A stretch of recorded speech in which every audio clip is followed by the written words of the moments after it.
अध्यक्ष परम श्रद्धेय अग्रवाल जी, परम श्रद्धेय अमृत जी, मंच पर विराजमान सभी सम्मानित अतिथिगण, देश भर से आए हुए नेचुरोपैथी से जुड़े हुए सभी सम्मानित विशेषज्ञ, विद्वान, डॉक्टर, सभी मेरे भाइयों बहनों, सर्वप्रथम मैं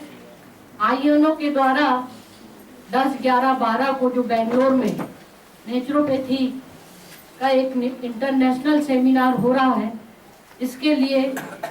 मैं आईएनओ के सभी पदाधिकारी और आप सबको अपनी ओर से बहुत बहुत बधाई और शुभकामना देती हूँ कि ये बहुत ही सफल है।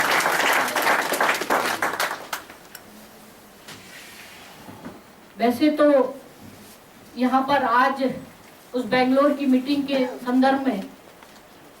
और उसे कैसे सफल हो इस संदर्भ में चर्चा हो रही है। मैं इतना ही कहना चाहूंगी और एक बात मैं बड़े दावे के साथ कहना चाहती हूँ कि जिस तरह से इस देश में, देश या दुनिया में एक व्यक्ति अन्ना हजारे ने भ्रष्टाचार के खिलाफ जो मुहिम छेड़ी और उन्होंने पूरे देश में जो अलग जगाई है, लोगों में एक राष्ट्रीयता की भावना पैदा की है, इसी तरह से मैं एक बात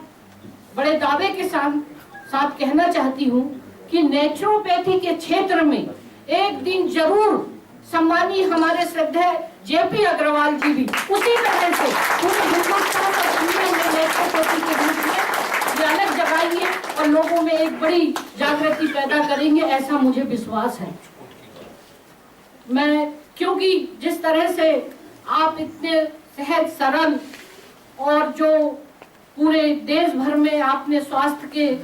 प्रति लोगों में नेचुरोपैथी के माध्यम से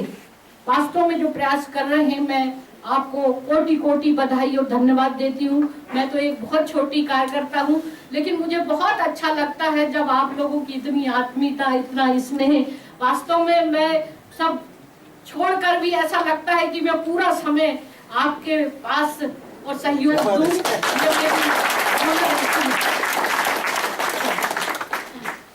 आदरणीय, जैसा कि बताया जो आपका प्रयास रहा, आपने मुझे एक चिट्ठी लिखी थी सम्मानीय अध्यक्ष जी ने, उस संदर्भ में मैंने राज्यसभा में एक क्वेश्चन भी उठाया था, उसके संबंध में मैं जानकारी आपको देना चाहती हूँ। मैंने एक क्वेश्चन किया था कि प्राकृतिक चिकित्सा पद्धति के पाठ्यक्रमों को संचालित करने तथा चिकित्सकों के पंजीयन तथा प्राकृतिक चिकित्सा पद्धति के चिकित्सकों के नियंत्रण के लिए सरकार द्वारा क्या कार्रवाई की जा रही है, ये एक मेरा क्वेश्चन था। और मैंने ये भी पूछा था यदि हाँ तो प्राकृतिक चिकित्सा पद्धति के चिकित्सकों के पंजीयन की क्या प्रक्रिया है, अब तक कितने चिकित्सकों का पंजीयन किया जा चुका है और तत्संबंधी ब्यौरा क्या है, क्या प्राकृतिक चिकित्सा पद्धति के चिकित्सकों के पंजीयन तथा ऐसे पाठ्यक्रम के संबंध में अभी तक किसी प्रकार की नीति निर्धारित की रही है और क्या सरकार इस पर विचार करेगी। सरकार का ये जो जवाब आया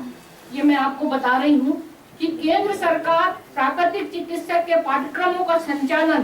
तथा प्राकृतिक चिकित्सा के चिकित्सकों का पंजीयन अनुवीक्षण नहीं करती है, तथापि राज्य सरकारें अपने अपने राज्य भारतीय चिकित्सा बोर्ड के माध्यम से प्राकृतिक चिकित्सा के पाठ्यक्रमों का संचालन और प्राकृतिक चिकित्सा के चिकित्सा भी भाषियों का पंजीयन कर रही है। 1/1/2010 की स्थिति के अनुसार देश में प्राकृतिक चिकित्सा की जो संख्या है 1401 थी। विभाग ने सभी राज्य, संघ, राज्य क्षेत्र सरकारों को सुझाव देते हुए दिशा निर्देश जारी किए हैं कि चिकित्सा वासियों के पंजीयन, आयुर्विज्ञान शिक्षा के विनियम तथा इससे जुड़े सभी संबंधित मामलों को शामिल करते हुए प्राकृतिक चिकित्सा के विनियमन हेतु एक व्यापक विधान अधिनियमित करें। ये इसका जवाब था। जैसा कि आदरणीय ने यहाँ पर कहा है कि जो भी व्यक्ति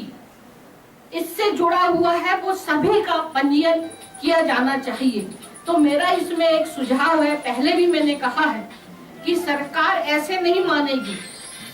जिस तरह से अन्ना हजारे ने मामले को, इसीलिए देश भर से हमारे जुड़े हैं, ऐसा ही आंदोलन हमें करना पड़ेगा एक दिन।